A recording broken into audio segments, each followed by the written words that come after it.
24 గంటలు కూడా కాలేదు. సరే, ఎన్నికల్లో అధికార పార్టీ చేసిన అరాచకాలు, అధికార యంత్రాంగాన్ని అడ్డం పెట్టుకుని చేసిన దుర్మార్గాలు, ఎలక్షన్ కమిషన్ చేష్టలుడిగి కళ్ళప్పగిచ్చి చూసిన వైనం, ఎన్నింటి ఫలితంగా మేము నిన్నటి ఎన్నికల్లో సాంకేతికంగా ఓడిపోవడం జరిగింది.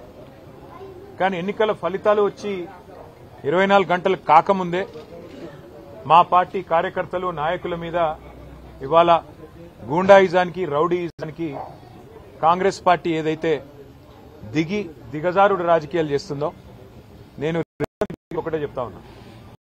10 ఏళ్లు మేము ప్రభుత్వంలో ఉన్నప్పుడు మీరు ప్రతిపక్షంలో ఉన్నారు.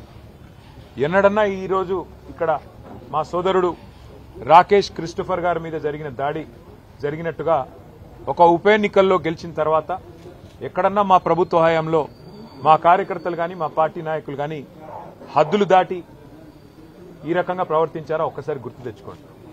ఒకవేళ మేము కూడా ఆనాడు 7 ఉప ఎన్నికల్లో, 2 కార్పొరేషన్ ఎన్నికల్లో, జిల్లా పరిషత్ ఎన్నికల్లో గెలిచిన తర్వాత విజయ గర్వంతో విర్రవీగి నిన్న మీ వాళ్ళు ప్రవర్తించినట్టుగా మా పార్టీ గుర్తైన కారు గుర్తుని ఏదో ఊరేగింపు చేస్తూ, అవహేళన చేస్తూ చిల్లరగా ప్రవర్తించుంటే ఇవాళ మీరెక్కడ ఉండేటోళ్ళో ఆలోచించుకోండి.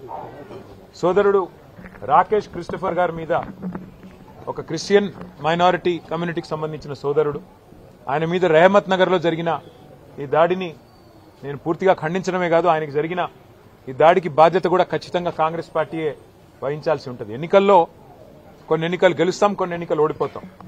ఎన్నికలు జరిగినంత కాలం ఎవరి పార్టీకి వాళ్ళు ప్రచారం చేసుకుంటాం. కానీ ఎన్నికలు అయిపోయిన తర్వాత కూడా ఈ రకంగా కక్షపూరితంగా వ్యవహారం చేస్తాం, ఈ రకంగా రాజకీయం చేస్తాం, రౌడీజం చేస్తామంటే తెలంగాణ ప్రజలు అన్ని చూస్తున్నారు. తగిన సందర్భంలో తగిన విధంగా బుద్ధి చెప్తారు. మేము తమ్ముడు రాకేష్ క్రిస్టోఫర్ గారికి, వారి కుటుంబానికి, వారి శ్రీమతికి, వారి కూతురికి, వారి కుమారుడికి, వారి తండ్రి గారికి అందరినీ కలిసినాము.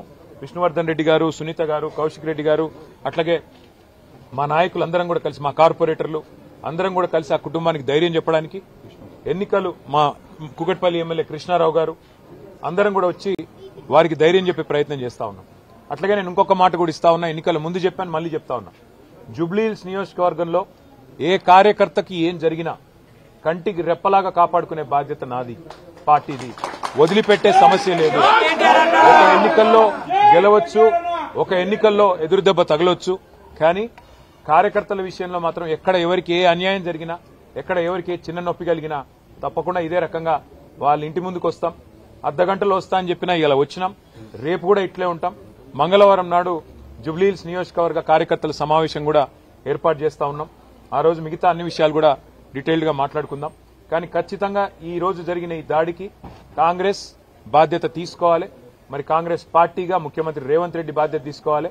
మీరు కనుక సంయమనంతో వ్యవహారం చేయకపోతే, విజయ గర్వంతో ఇట్లాగే విర్రవీగితే తప్పకుండా ప్రజలు బుద్ధి చెప్తారు, తప్పకుండా మేము కూడా బుద్ధి చెప్పాల్సిన పరిస్థితి వస్తుందని చెప్పి కూడా కాంగ్రెస్ నాయకులకు చెప్తూ, రాకేష్ క్రిస్టోఫర్ గాని అట్లాగే జూబ్లీహిల్స్ నియోజకవర్గంలో ఉన్న కష్టపడి పనిచేసిన కార్యకర్తలందరికీ శిరస్సు వంచి వారికి ధన్యవాదాలు. ఎందుకంటే గతంలో మాకు 80,000 ఓట్లు వస్తే ఇప్పుడు కూడా 75,000 ఓట్లు వచ్చినాయి. ఓట్లేం తగ్గలేదు, కేవలం 5,000. అది కూడా ఇన్ని రిగ్గింగులు, ఇన్ని గూండాగిరి, ఇన్ని దొంగ ఓట్లు, ఇన్ని పైసలు వంచి, చీరలు వంచి, కుక్కర్లు వంచి, ఇన్ని కథలు పడ్డాక